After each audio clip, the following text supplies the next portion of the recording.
candidates are Donna Edwards and Chris Van Hollen.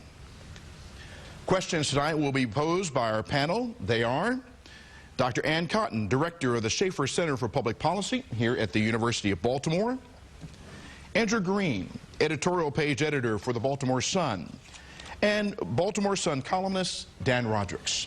And I'm Vic Carter of WJZ-TV, and I am happy to serve this evening as your moderator. The order of opening statements was determined by a coin toss. The moderator can repeat the question for the candidate if needed. Candidates may not interrupt each other. Time limits for each question is 90 seconds. The timekeepers will warn candidates when they have 30 seconds left. 1 minute will be allowed for rebuttal, but the moderator will have the discretion to drop rebuttals for time later in the debate. Each candidate will also be given 1 minute for closing statements. Now first to our opening statements. Ladies and gentlemen, Mr. Chris Van Hollen. It's great to be here. This is an important election, and it's about delivering real results to hardworking Maryland families.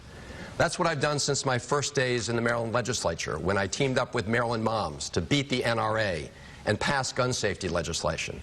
Worked with the watermen to prohibit oil drilling around the Chesapeake Bay, and with the PTAs to boost funding for Maryland schools.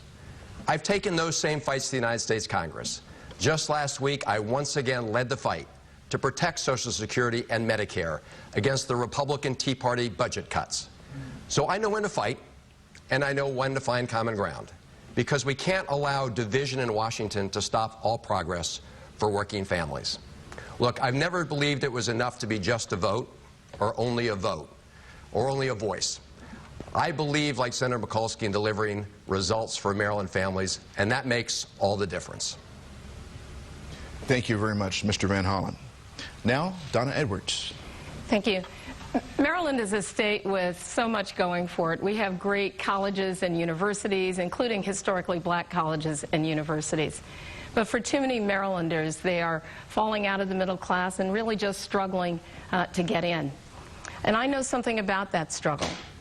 And that's why I'm running for the United States Senate, to give a voice to that worker who wants to take a paid day off because a child gets sick and they don't want to lose their job because of that.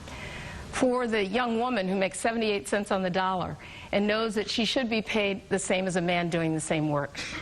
And for the young woman and the young man who might have messed up, but they deserve a second chance and an education and an opportunity to rebuild their lives and to make a difference in their communities. And for those seniors and our veterans who paid into Social Security, believing that elected officials in front of the doors and behind the doors should protect their Social Security and not bargain it away. These are the people I fight for. Thank you very much. We do appreciate that.